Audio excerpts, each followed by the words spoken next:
So far we've looked at double replacement reactions that result in precipitates, and we've also looked at double replacement reactions that are acid-base neutralizations, where we end up with water and a salt by reacting an acid and a base. Now we're going to look at double replacement reactions that result in the formation of gases. We'll see that 3 gases form by decomposition of a product. So a product forms and then that product undergoes a decomposition reaction, and then one of the gases is formed directly in the reaction. So we're going to look at 4 gases that get formed in gas formation. So the total list of gases is going to be CO2, that's one gas that's formed in double replacement, SO2, we're going to see how that gets formed, H2S, hydrogen sulfide, and ammonia, NH3, which actually dissolves pretty well in water. So let's look at predicting these products. One thing that can happen, one type of double replacement reaction that will result in the gas is when an acid reacts with carbonate ion, CO3 2-, or the bicarbonate or hydrogen carbonate ion, HCO3 1-. When this happens, the product that you get is H2CO3. Carbonic acid is formed when either of these reacts with an acid. But carbonic acid isn't very stable, and so carbonic acid undergoes a decomposition reaction very quickly, and it produces water and carbon dioxide gas. And so when any carbonate-containing or bicarbonate-containing ionic compound reacts with an acid, ultimately your product is going to be H2O and CO2 as the carbonic acid formed breaks down. This is the general equation, the generic equation for these type of reactions. There are 2 of them. The first one is, here's our acid, H-an. The AN stands for the anion in the acid. Like in HCl, for example, that would be chloride. And then CaTCO3 stands for some cation that's part of an ionic compound with carbonate. Here's the pattern. Water is always formed, CO2 gas is always formed, and then the cation from the carbonate and the anion from the acid get together and create this salt. So water, carbon dioxide, and a salt as a result. Same thing is true with a bicarbonate. The anion from the acid and the cation from the bicarbonate make a salt. And then the other 2 products are going to be water and carbon dioxide. Look at a real-life example. Sodium carbonate, Na2CO3, which is called washing soda in England, and hydrobromic acid. This is an acid with a carbonate. So the products are going to be water and carbon dioxide gas, and then a salt. Well, the salt is going to be the cation from the carbonate with the anion from the acid. So our salt is NaBr. Sodium's 1+, bromine's 1-, so that's the correct formula. Now, to decide what phase this is in, we have to decide if this is soluble or not. One of our solubility rules says any group 1, like sodium, will be part of a salt that's soluble, no matter what the anion is, so that's an aqueous. Here's one with a bicarbonate. Sodium bicarbonate and acetic acid. This is the acetate ion. Remember, 8 ions make ic acid, so this is acetate turned into acetic acid. Well, 2 of our products are always going to be, in these reactions, CO2 and H2O. CO2 gas is formed when any bicarbonate reacts with any acid. And then the salt is the 3rd product. The salt is made up of the cation from the bicarbonate, that's sodium, and the anion from the acid, which is acetate. Sodium's 1+, acetate is 1-, so the formula is NaC2H3O2. And it's aqueous because all group 1s are aqueous, and all acetates are aqueous. This reaction is actually fairly famous. Lots and lots of elementary school students go to science fairs or create for projects in science volcanoes that are vinegar and baking soda. Well, baking soda is basically sodium bicarbonate, and vinegar has in it that acid. That's the main ingredient of vinegar. So when you put those 2 together, you get carbon dioxide gas, and that's what makes all the eruption occur, because gases take up lots of space. Here's a really giant version of baking soda and vinegar volcano.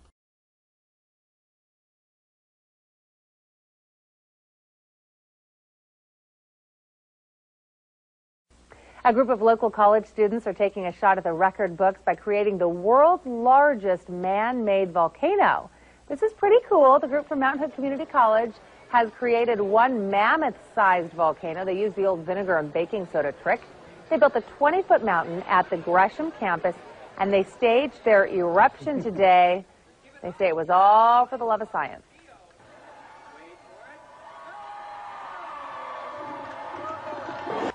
Project Volcano involved almost 100 pounds of baking soda, 150 gallons of vinegar to create one big eruption.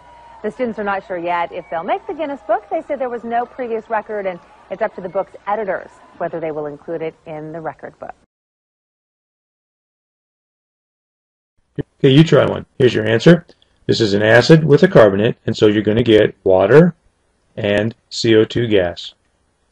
When I take the cation from the carbonate, calcium, with the anion from the acid, I combine those to get CaBr2, because calcium is 2 plus and bromine is 1 minus. Lower halides are usually soluble except with silver, lead 2, and mercury 1. And since calcium isn't any of those exceptions, this dissolves in water, and so it's aqueous. Another type of gas formation reaction happens again with an acid. If an acid reacts with any salt that contains either sulfite, SO3 2-, or bisulfite, which is HSO3 1-, you will produce this acid, H2SO3. It comes from sulfite, so it's sulfurous acid. But sulfurous acid is, like carbonic acid, very unstable, and so it immediately does a decomposition reaction and produces water and SO2 gas, and so bubbles of this gas will be seen. And then, of course, there'll be a salt. Here's the general equations for these types of reactions. It looks really very much like the last ones that we saw. You have an acid which has an anion. The sulfite is going to have a cation. That anion and cation go together to make a salt. That's one of the products. The other product is H2O and SO2. So it's analogous. It's just like a carbon copy of the carbon dioxide forming reaction, except it's SO2, not CO2. And the same thing would be true for a bisulfite. Here's bisulfite. It has a cation attached to it. There's an anion that's part of the acid, and those two make a salt. Then the other product is H2O and SO2. Here's an example. K2SO3 reacting with hydriodic acid. Products H2O and SO2 gas, and then the cation from the sulfite, potassium, with the anion from the acid, iodide. Potassium's 1 plus, iodide's 1 minus, so it's Ki. And group 1 salts are all soluble, so this is aqueous. You try one. Here's the acid. This is a bisulfite. Its cation is lithium. The anion from the acid is nitrate. So our salt is going to be lithium nitrate, LiNO3. Group 1 salts and nitrate salts are all soluble, so this is clearly aqueous. Then we'll get water. And because the sulfite's reacting with an acid, our third product would be SO2 gas. Another type of gas formation reaction, it also involves an acid, is when acids react with any salt that contains the sulfide ion, S2-, a monatomic ion. When this happens, a gas is produced directly. It's not a decomposition reaction like we saw before. So here's the general equation. H2S is formed. That's a gas. It's not very soluble in water. And the cation from the sulfide and the anion from the acid go together and they make a salt. So H2S and a salt are the only formed compounds. Here's an example. Potassium sulfide and hydrochloric acid. H2S comes from that combination, and the salt comes from the outside two species. The cation from the sulfide and the anion from the acid. Well, potassium's 1 plus, chloride's 1 minus, so KCl is the formula. Group 1 salts are all soluble, so that's an AQ. So H2S gas and KCl will be formed. So another one. Here's your answer. H2S will be one product because sulfide and an acid are being created, so H2S gas. The second product would be the salt. Lithium is the cation, nitrate's the anion, so it's LiNO3. Lithium's a group 1, and group 1 salts are all soluble, and nitrates are all soluble as well, so clearly that's aqueous. The last gas formation reaction that we're going to see is when a base reacts with NH4. Remember, a base is something that contains the OH minus ion. So when something like that reacts with ammonium salts, any compound that contains ammonium as the cation, you will get a gas. Here's the generic equation. NH4 has an anion because it's a cation itself. The base, whatever base it is going to have some cation.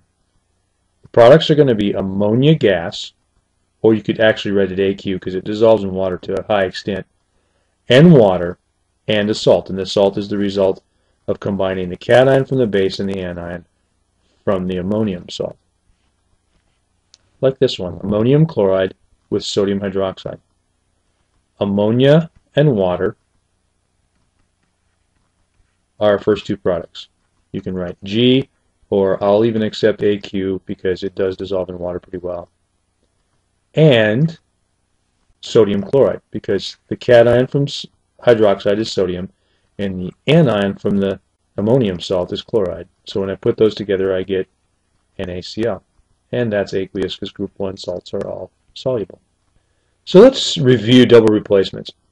There are three things that we want to look at when we're approaching a double replacement reaction. If you see compound plus compound and you want to predict the products, you know it's going to be a double replacement.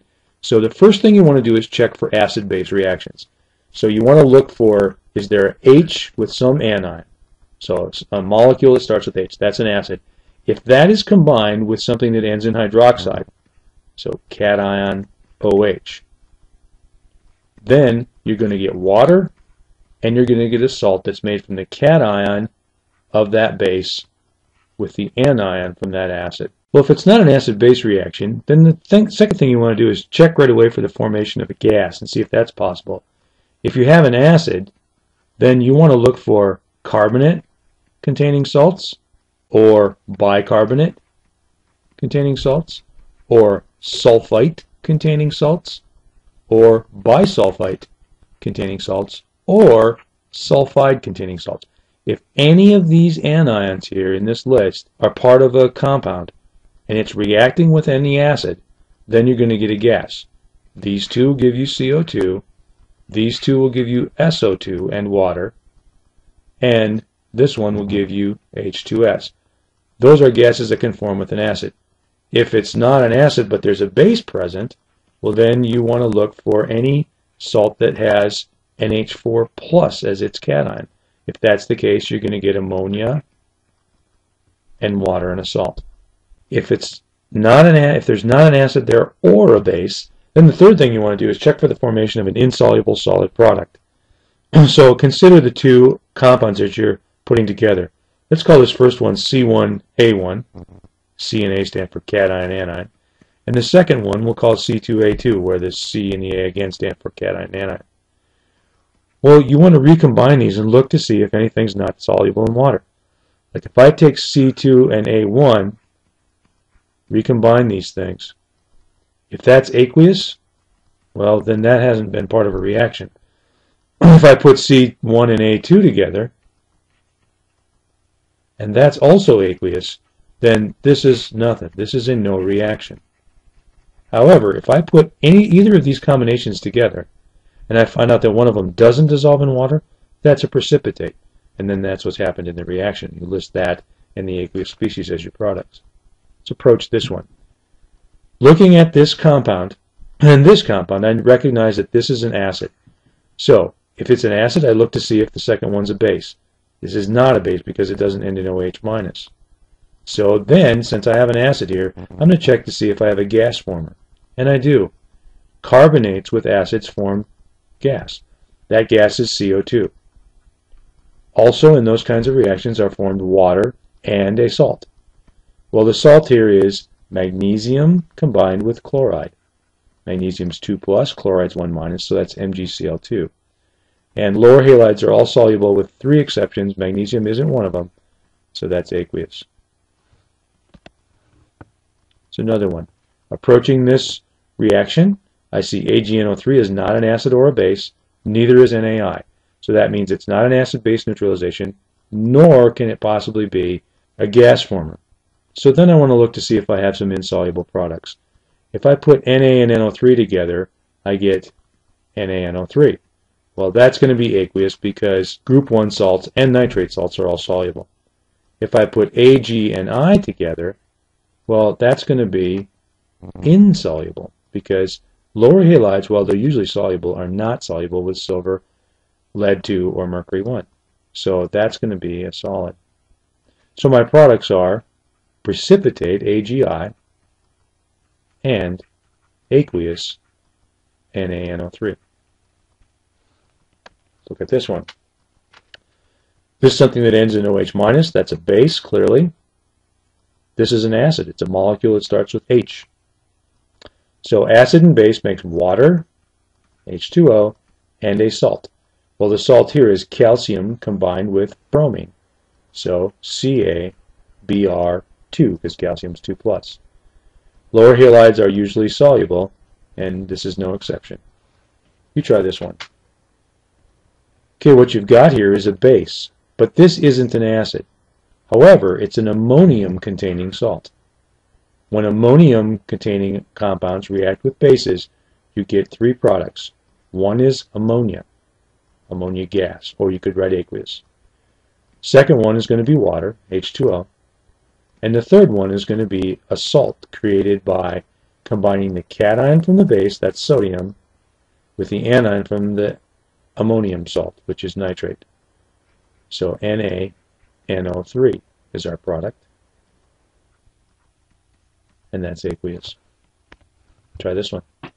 Here's your answer. H2SO4 is clearly an acid, but barium carbonate does not have OH minus in it. So it's not an acid-base reaction. However, carbonate with acid will make a gas, and that gas is CO2. The other product in a reaction like that is water, and I'm also going to have a salt. The cation from the carbonate is barium 2+. The anion from the acid is sulfate, SO4 2-. So there's the formula, BaSO4. Sulfates are usually soluble, but they're not with barium. It's one of the exceptions. And so in addition to being a gas former, this reaction is also a precipitation reaction.